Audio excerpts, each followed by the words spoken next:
ओम श्री हनुमते नमः। आइए आज की कथा को आरंभ करते हैं। हनुमान समुद्र पार करते हुए लंका तक पहुंचने में एक लंबी यात्रा तय करके आए हैं। मार्ग में संपूर्ण समय भूख, प्यास इत्यादि किसी भी बात पर उनका ध्यान ही नहीं गया, क्योंकि उनके मन में तो केवल और केवल सीता माता तक पहुंचने की शीघ्रता थी। श्री राम का कार्य ही उनका एकमात्र लक्ष्य था। अब जब सीता माता के दर्शन हनुमान को हो गए और उन्होंने माता को श्री राम का संदेश भी दे दिया, मुद्रिका भी दे दी, इस प्रकार उनका सीता माता की खोज का प्रथम कार्य तो पूर्ण हो गया। इससे उनके मन को कुछ विश्रांति का अनुभव भी हुआ। हनुमान को अब भूख का अनुभव होने लगा तो वे विनय पूर्वक सीता जी से कहने लगे, माते, मुझे भूख लगी है। यहाँ चारों ओर इस वाटिका में तो अनेक प्रकार के मीठे फल दिखाई पड़ रहे हैं। यदि आपकी आज्ञा हो तो मैं इनका सेवन कर अपनी क्षुधा को तृप्त कर लूं। हनुमान की इस बाल सुलभ प्रार्थना से सीता भी मुस्कुरा उठी और बोली, अवश्य पुत्र, तुम ये फल खा सकते हो, किंतु ध्यान रहे, यहाँ अनेकानेक असुर पहरा दे रहे हैं। निर्भय हनुमान को कौन डरा सकता है? तो बोले, माते, आपकी आज्ञा मिल गई है ना, तो अब इन असुरों के तो मुझे कदापि भय नहीं है, कोई चिंता नहीं है, और आप भी मेरी चिंता बिल्कुल ना करें माते। अब बजरंगबली हनुमान की शक्ति और सामर्थ्य को सीता जान ही चुकी है, इसलिए बोली, ठीक है हनुमान, मुझे तुम्हारी बुद्धि और बल पर पूरा विश्वास है। जाओ और तुम्हें जो रुचिकर लगे उन फलों का सेवन आनंद पूर्वक करो। बस सीता माता की आज्ञा पाकर हनुमान तुरंत ही उछलकर पेड़ पर चढ़ गए।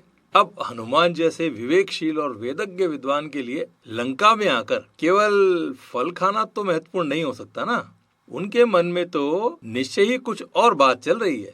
विवेकशील प्राणी कोई भी कृत्य निरुद्देश्य नहीं करता और न ही वो अपनी ऊर्जा को व्यर्थ में जाया करता है। पेड़ पर बैठे बैठे हनुमान ने विचार किया कि रावण की इस लंका का दुर्ग तो अभेद्य है, यह तो मैंने देखा है। अनेक प्रकार से सुरक्षा के कठोर प्रबंध भी यहाँ पर हैं। रावण की सैन्य शक्ति में उसमें भी बहुत अधिक क्षमता दिखाई देती है। सभी राक्षस भी बलशाली हैं, मायावी प्रतीत होते हैं। ऐसे में जब शीघ्र ही प्रभु श्री राम लंका आएंगे तो उनको कोई कठिनाई ना हो, इसलिए रावण की शक्ति और क्षमता को बिल्कुल ठीक ठीक से समझ लेना यह उचित होगा। किंतु यह संभव कैसे हो? ऐसा सोचते हुए हनुमान ने निश्चय किया कि अशोक वाटिका में मुझे कुछ ऐसा करना चाहिए जिससे ये राक्षस उत्तेजित हो जाएं, क्रोधित हो जाएं और किसी प्रकार मुझे रावण के दरबार में ले जाएं। यह निश्चय करते ही हनुमान ने वानर के समान उछल कूद आरंभ कर दी। वे उछल उछल कर पेड़ों पर चढ़ जाते, कुछ फल खाते, कुछ आधे खाकर नीचे फेंकते जाते, किसी पेड़ की डालियों को तोड़कर नीचे गिरा देते, तो तेज गर्जना करते हुए, चीख पुकार चिल्लाहट करते हुए किसी वृक्ष को पूरा का पूरा ही उखाड़ देते। एक वानर को इस प्रकार उत्पात मचाते देखकर राक्षस सैनिक दौड़कर आए। अनेक प्रकार के अस्त्र शस्त्रों से हनुमान पर वार करने लगे, किंतु हनुमान सभी वार से उछल उछल कर बच जाते और बदले में किसी वृक्ष की मोटी डाली अथवा पूरा का पूरा वृक्ष ही उखाड़कर राक्षसों पर फेंक मारते। हनुमान के प्रहार से घायल सैनिक अब इधर उधर गिरने लगे। कुछ वहीं मरकर गिर गए और शेष जान बचाकर चित्कार करते हुए भागने लगे। पूरी वाटिका में कोलाहल और चीख पुकार मचने लगी। ऐसा करते हुए हनुमान ने शीघ्र ही सीता जिस अशोक वृक्ष के नीचे बैठी है ना, उसे छोड़कर पूरी अशोक वाटिका को उजाड़ दिया, उसका सौंदर्य पूरी तरह से नष्ट कर दिया और जोर जोर से गर्जना करते हुए शिव मंदिर के ऊंचे लौह स्तंभ पर जाकर चढ़ बैठे। अपनी जान बचाकर भागे असुर सैनिक और वाटिका की राक्षसियों लंकाधिपति रावण के पास पहुंच गए और बताने लगे, महाराज, एक विशाल वानर जाने कहां से वाटिका में घुस आया है। उसने पूरी की पूरी अशोक वाटिका को ध्वस्त कर दिया है। बड़े बड़े वृक्षों को उसने यूं ही उखाड़ कर फेंक दिया है। उस पर तो हमारे सैनिकों का कोई भी वार काम ही नहीं कर रहा है, किंतु उसने अपने प्रहार से हमारे सैकड़ों सैनिकों को मार गिराया है। बस हम कुछ सैनिक ही अपनी जान बचाकर यहाँ आ पाए हैं। लगता है वो कोई मायावी वानर है, उसमें अदम्य शक्ति और साहस है महाराज। इस प्रकार विलाप करते सैनिकों से अपनी प्रिय अशोक वाटिका के नष्ट होने की सूचना मिलने पर रावण अत्यधिक क्रोधित हो गया। उसने तुरंत अपनी विशाल सशस्त्र सैनिक टुकड़ी को अशोक वाटिका के लिए रवाना कर दिया। वहां हनुमान तो इसी की प्रतीक्षा कर रहे हैं। उन्होंने विशाल असुर सेना को निकट आते देखा तो अपनी भुजाओं को आकाश में लहराते हुए जोर जोर से गर्जना करने लगे। हनुमान की भयानक गर्जना सुनकर असुर सैनिकों का जो हृदय था, उनका जो मन मस्तिष्क था, वो कांप गया। वे जहां के तहां वहीं रुक गए। फिर उन्होंने योजना बनाई कि इस खूंखार वानर पर एक साथ मिलकर आक्रमण करना होगा। हनुमान के निकट आते ही असुर सैनिकों ने एक साथ अपने अस्त्र और शस्त्रों से प्रहार करना आरंभ कर दिया, पर हनुमान के समक्ष वो कहां टिकते। हनुमान गर्जना करते हुए असुरों के अस्त्र पकड़कर उन्हीं की ओर फेंकने लगे। असुर सेना आई तो हनुमान को पकड़ने, किंतु यहाँ तो उल्टे हनुमान के प्रहारों से वे एक दूसरे पर गिर गिर कर और मृत्यु को प्राप्त होने लगे। कुछ ही क्षणों में वह विशाल सेना परास्त हो गई। अधिकांश राक्षस मारे गए और जो बचे वे जान बचाकर भाग गए। असुरों की विशाल सेना के विनाश का समाचार सुनकर रावण और भी क्रोधित हुआ और आश्चर्यचकित भी हुआ। बलशाली असुरों की सेना को एक वानर कैसे परास्त कर सकता है, यह सोचकर ही रावण विचलित होने लगा। अब रावण ने अपने मंत्री प्रहस्त के पुत्र जाम्बूमाली को बुलाकर आज्ञा दी, जाओ और उस उद्दंडी वानर को बंदी बनाकर ले आओ। जम्बूमाली सुदृढ़ शरीर का बलवान और अनेक संग्रामों में विजयी असुर है, असुरों का प्रमुख है। सारा प्रकरण सुनकर वो अति क्रोधित होकर हनुमान को ललकारते हुए अशोक वाटिका की ओर बढ़ा। लोहे के स्तंभ पर चढ़े हुए हनुमान ने शस्त्रों से सज्ज असुर वीर को बहुत से सैनिकों के साथ अपनी ओर आते देखा तो डरने की बजाय प्रसन्न होकर जोर से हुंकार लगाई। जम्बूमाली ने आते ही सहस्त्रों तीक्ष्णतम तीरों से हनुमान पर वार कर दिया। अचानक हुए हमले से हनुमान एक बार तो घायल होकर गिर पड़े, किंतु तुरंत ही वे उठकर खड़े हो गए और भीषण गर्जना करते हुए उन्होंने शरीर में घुसे तीरों को निकाल फेंका और छलांग लगाकर जम्बूमाली के निकट आ पहुंचे। फिर जय श्री राम का जयघोष करते हुए उसे उठाकर जोर से भूमि पर पटक दिया। एक ही वार में जम्बूमाली की मौत हो गई और इससे भयभीत सैनिक उल्टे पांव राजभवन की ओर दौड़ गए। महावीर जम्बूमाली के वीर गति को प्राप्त होने की सूचना जब रावण को मिली तो वो भी तनिक भयभीत हो गया। कुछ क्षणों विचार करने के बाद रावण ने अपनी सेना के 5 महावीर सेनापतियों को बुलाया, जिनमें विरूपाक्ष, यूपाक्ष, दुर्धर, प्रघस और भास्कर्ण शामिल थे, और उन सबको अलग अलग टुकड़ियों के साथ वाटिका की ओर भेजा। वाटिका पहुंचते ही पांचों ने मिलकर चारों ओर से एक साथ हनुमान पर आक्रमण कर दिया। हनुमान ने तुरंत ही अपना आकार बड़ा कर दिया और एक ही पल में वे पर्वताकार हो गए। इतने विशाल वानर को देखकर पांचों असुर वीर सैनिक और उनके साथ आए सारे सैनिक वो भी घबरा गए। उनके शस्त्र तो छोटे छोटे खिलौनों के समान प्रतीत होने लगे। अब हनुमान ने जय श्री राम उद्घोष कर भयंकर गर्जना की और उसके बाद कुछ ही क्षणों में उन पांचों महाबली असुरों सहित संपूर्ण सैन्य टुकड़ी को अपने पैरों से रौंद डाला।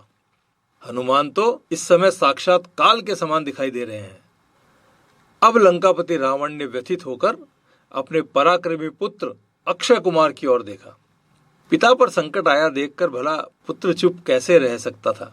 सदैव युद्ध के लिए तत्पर रहने वाला अक्षय कुमार तुरंत ही आसन से उठ खड़ा हुआ और बोला, आप चिंता ना करें प्रत्याश्री, मैं अभी जाकर उस वानर की खबर लेता हूँ। और फिर स्वर्ण मंडित रथ पर सवार होकर धनुष बाण, तलवार, तोमर इत्यादि विविध प्रकार के अस्त्र और शस्त्र लेकर वो वाटिका की ओर रवाना हुआ।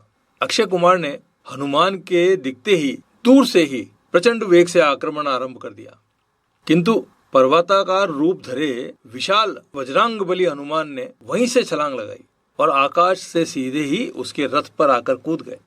उसी क्षण रथ और रथ का सारथी इत्यादि नष्ट हो गए। वीर अक्षय कुमार चतुराई से रथ से कूद गया और हनुमान पर शस्त्रों से प्रहार करने लगा। हनुमान फिर से आकाश में उड़ने लगे तो अक्षय कुमार भी अपनी क्षमता अनुसार आकाश में हनुमान के पीछे लपका। यह देखकर हनुमान ने जोर से जय श्री राम का जयघोष किया और अपनी लंबी भुजाओं को आगे बढ़ाकर अक्षय कुमार के दोनों पैरों को पकड़कर उसे आकाश में ही जोर से सैकड़ों बार घुमाते हुए जमीन पर पटक दिया। तीव्र वेग से गिरने के कारण अक्षय कुमार के तन से रक्त की धारा बहने लगी और उसने वहीं प्राण त्याग दिए। इस प्रकार हनुमान एक एक कर रावण के भेजे सभी योद्धा राक्षसों को मौत के घाट उतारते जा रहे हैं। पहले मंत्री पुत्र जम्बूमाली, फिर पांचों महाबली सेनापतियों, राक्षस राज के महायोद्धा पुत्र अक्षय कुमार और अनेक वीर मंत्री पुत्रों सहित बलवान राक्षस सैनिकों के मारे जाने के समाचार से संपूर्ण लंका में शोक और भय व्याप्त हो गया। बजरंग बली हनुमान के इस अद्भुत पराक्रम और शौर्य को देखकर हर कोई हतप्रभ हो गया, आश्चर्यचकित हो गया। लंकाधिपति रावण को तो इन घटनाओं पर विश्वास ही नहीं हो रहा है। वो अपने पुत्र अक्षय कुमार के निधन से अत्यंत दुखित हो गए हैं, किंतु प्रत्यक्षतः दुख को प्रकट भी नहीं कर पा रहे हैं। लंका की सेना को हुई इस असंभावित क्षति से रावण अत्यंत व्यथित और विचलित हो गया है। एक वानर के इस दुस्साहस से वो अत्यंत क्रोधित होकर बोले, लगता है उस मायावी वानर से मुझे ही युद्ध करना होगा। वह वानर अब मेरे हाथों से बच नहीं सकता। यह कहते हुए रावण का संपूर्ण शरीर क्रोध के कारण कंपित होने लगा। अपनी तलवार उठाकर वो बाहर जाने के लिए तत्पर हो उठा। पिता को अत्यंत क्रोध से स्वयं जाने की आतुरता देख पुत्र मेघनाद उठ खड़े हुए और बोला, पिताश्री, मेरे रहते आपको स्वयं जाने की आवश्यकता नहीं है। मैं अभी जाता हूँ और शीघ्र ही उस तुच्छ वानर को पकड़कर आपके सामने प्रस्तुत करता हूँ। आप व्यथित न हो पिताश्री, उस वानर को दंड देने के लिए मुझे जाने की आज्ञा दीजिए। कोई भी पिता अपने पुत्र को जानबूझकर संकट में नहीं डाल सकता। रावण को भी वानर के रूप में भयंकर संकट दिख रहा है, किंतु उसका सामना भी करना है। इसलिए एक क्षण विचार करने के उपरांत वो मेघनाद को सावधान करते हुए बोला, पुत्र मेघनाद, तनिक सावधान रहना। वो वानर निश्चय ही मायावी है और उसकी शक्ति का सही आकलन कर पाना संभव नहीं हो पा रहा है। हमारे वीर योद्धाओं और प्रिय पुत्र अक्षय कुमार के अनेक विशेष अस्त्रों से भी वह मारा नहीं जा सका। इसलिए अपने समस्त पराक्रम का उपयोग करते हुए दिव्य अस्त्रों से सज्ज होकर जाना मेरे पुत्र। मुझे तुम पर पूर्ण विश्वास है। तुमने देवराज इंद्र को भी परास्त किया है, तो ये वानर तुमसे कहाँ बच पाएगा। मेघनाद, जिसे देवराज इंद्र पर विजय प्राप्त करने के कारण इंद्रजीत भी कहा जाता है, वो मेघनाद अपने दिव्य अस्त्र शस्त्रों से सज्ज होकर अनेक बलवान राक्षसों से सुसज्जित सेना को साथ में लेकर अशोक वाटिका की ओर चल दिया। वाटिका में हनुमान को स्तंभ पर चढ़े हुए हनुमान वहां प्रतीक्षा कर रहे हैं कि देखें अब कौन सा राक्षस उनसे संघर्ष के लिए आने वाला है। सामने से स्वर्ण निर्मित रथ पर मेघनाद अपनी विशाल सेना के साथ आता दिखाई दिया तो हनुमान प्रसन्नता से मुस्कुरा दिए। कोई और होता तो इंद्रजीत मेघनाद को आता देख भय से कांपने लगता, किंतु ऐसा लग रहा है कि भय तो हनुमान के निकट ही कहीं नहीं आ सकता। वे तो अपनी भुजाओं को फड़काते हुए मेघनाद से युद्ध के लिए हर्षित हो रहे हैं, उल्लासित हो रहे हैं। प्रबल धनुर्धर मेघनाद के अशोक वाटिका के निकट आते ही भयंकर सिंहनाद करते हुए मेघनाद ने हनुमान को ललकारा, ठहर वानर, तुझे अब कोई नहीं बचा सकता। और उसने सहस्त्रों तीरों का प्रहार कर हनुमान पर हानि पहुंचाने की चेष्टा की, हनुमान को घायल करने का प्रयास किया। इस वार से हनुमान तुरंत बच भी नहीं पाए और तीक्ष्ण तीरों से हनुमान के शरीर को चारों ओर से मेघनाद ने भेद दिया। घायल हनुमान के शरीर से रक्त की धाराएं बह निकली, किंतु दूसरे ही पल हनुमान ने जोर से गर्जना करते हुए जय श्री राम का उद्घोष किया और शरीर को वृत्तकाय और कठोर बनाकर तीरों को छिटक दिया।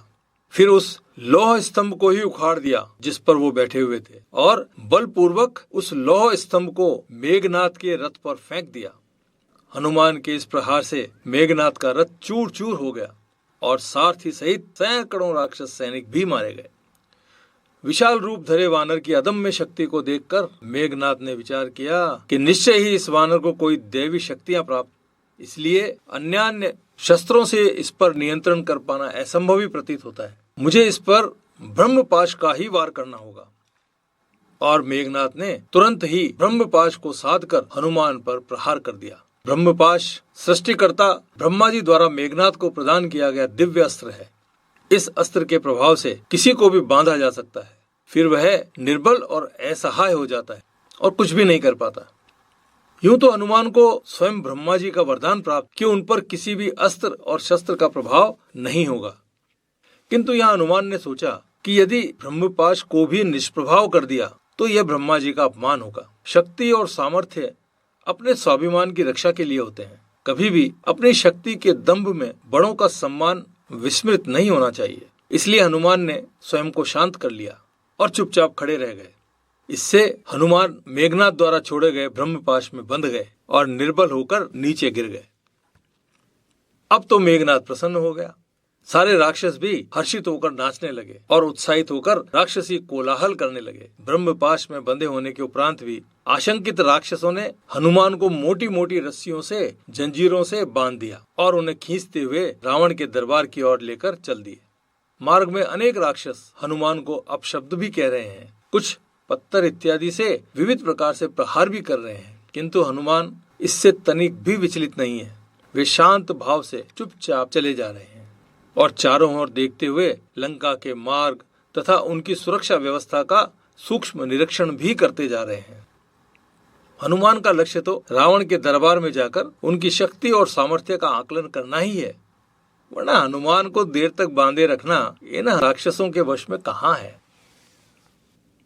रावण के भव्य दरबार में हनुमान को बांधकर ले आए मेघनाद गर्वोक्तिपूर्ण स्वर में बोले, लीजिए पिताश्री, जिस असाधारण वानर ने हमारी अनेक शक्तिशाली सेनापतियों और सैनिकों को मार दिया और तो और महाबली भाई अक्षय कुमार को भी जिसने वध कर दिया, उस मायावी वानर को मैं ब्रह्मपाश में बांधकर आपके समक्ष ले आया हूँ।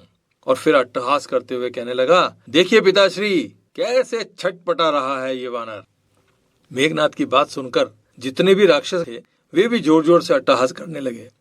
रावण भी लंका में भय व्याप्त कर देने वाले वानर को इस प्रकार बंधा देखकर आनंदित हो गया। हनुमान रावण और उसकी सभा को ध्यान पूर्वक देख रहे हैं।